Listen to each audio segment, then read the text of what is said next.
welcome back to Love Your Food. With those holidays coming up, we have a really great recipe for you. This is ginger molasses cookies. Now, this has recently been repopularized by a rather major coffee chain, but they are absolutely delicious and they are dead simple. A little bit of customization available with this one, but let's start with our basic ingredients. So we've got some brown sugar. Obviously, we have our molasses here. We have 1 egg. We have some baking soda and some baking powder. We have a little bit of salt. This is some grated ginger and some ground cinnamon. Of course, we have our flour. We have a little bit of plain white sugar. This is just for rolling the cookies in before we bake them. Obviously, we're going to need some butter in there as well.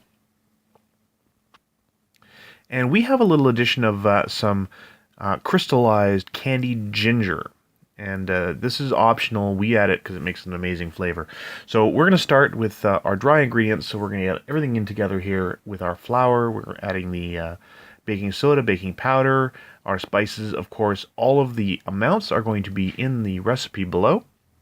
So please do check the description for all of our recipe amounts down there. So you want to give this a good stir and make sure that everything is well combined. You don't want any pockets of the spices or anything like that. You want to make sure everything is well blended in there. Now, we're not adding the salt to the dry ingredients.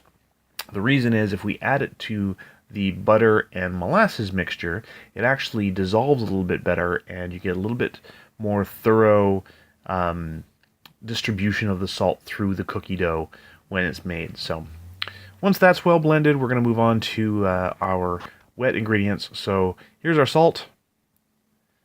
Here's our brown sugar. In with the butter.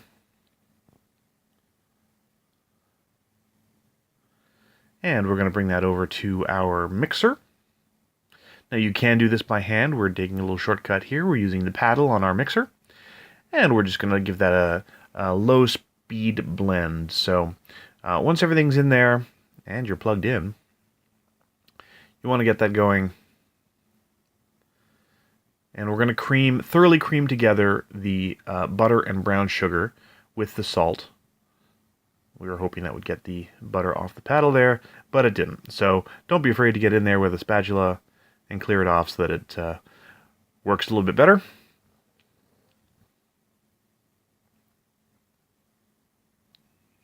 And there we go. So, once again, let's get that started.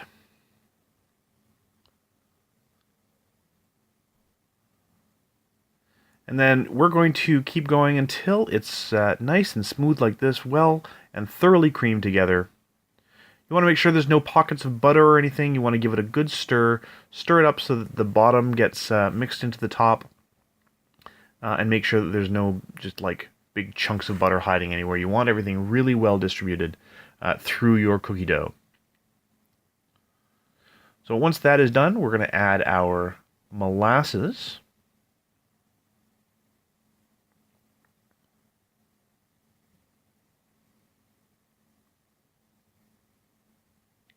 There we go. So that is all of our molasses in there. Don't worry if it gets everywhere on the paddle and on the sides. It's all going to get mixed in. It's no big deal.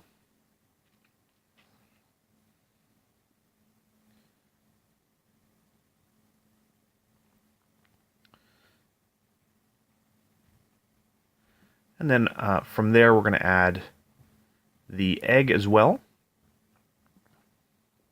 Once we got everything off of our spatula.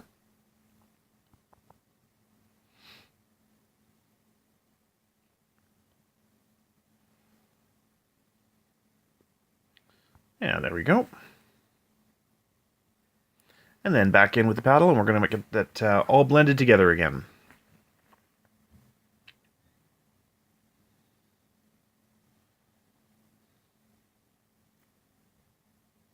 Now this is going to make a pretty wet batter. but you do want to make sure that everything is well combined at this point before we get the dry ingredients in. So this is our crystallized candied ginger. We happen to have some of this on hand. If you do have some of this, I can't recommend it enough. It makes this really amazing gingery aroma in your cookie. You get these beautiful little bursts of bright gingery flavor when you're biting into them. It's absolutely delicious.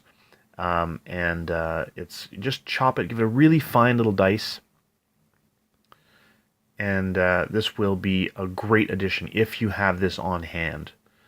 You can see Chef Caleb here is just giving it a nice fine chop.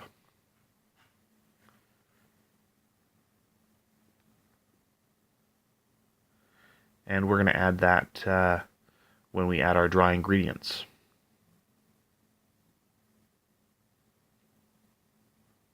So there you can see about how big we want that. So there we go. So now we have this all together here. You see it's quite a loose batter. This is all of our wet ingredients. It's the butter, the brown sugar, the molasses, the egg, and the salt, along with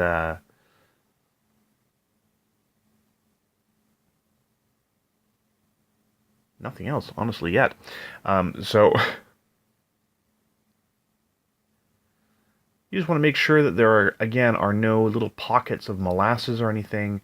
You want to make sure you give a little scoop underneath, make sure that everything's stirred up so that there's no bits remaining anywhere. So we're going to add our dry ingredients. Now, a lot of recipes will ask you to add like a quarter of them or a third of them and then mix things up and then go back. We're going to sidestep that. We're going to add it all together at once. And what we're going to do is we're going to just pulse it at first instead of starting to mix it right away. So just give it a little blend, just a few little pulses to get things started. So this is going to really slowly work everything together at the beginning. And you can see it sort of coming together there.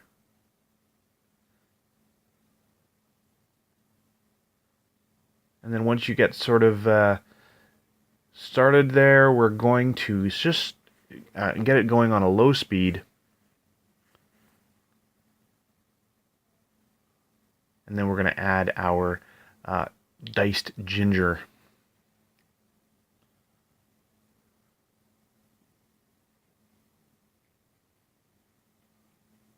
And there we go. So now we're getting everything blended together. This is our final cookie dough blending here. We're just going to make sure that everything gets nicely blended together. You don't want to overwork this because it will make your cookies a little tough. You just want to mix it until it's well blended. Everything is homogeneous. You don't want, again, you're going to mix it up on the bottom. You want to give a good scrape down the sides of your bowl and along the bottom to make sure there's no pockets of any of your ingredients.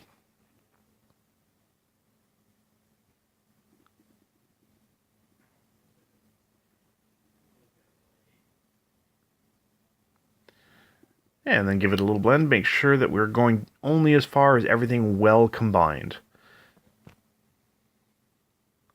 So once we're there,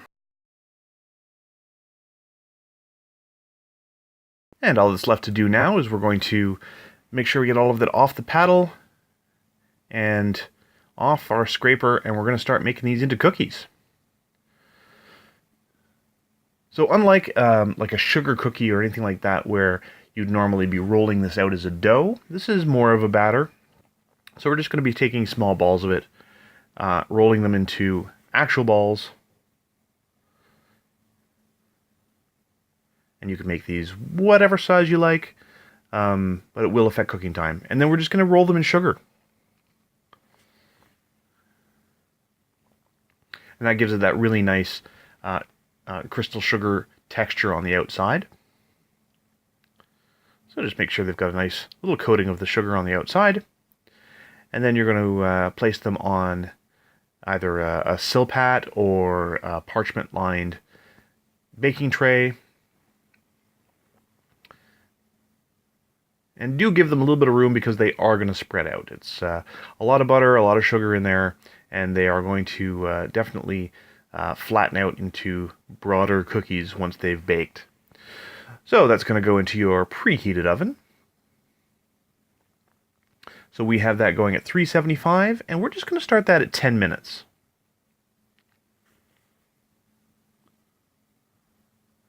So after 10 minutes, this is what they're looking like.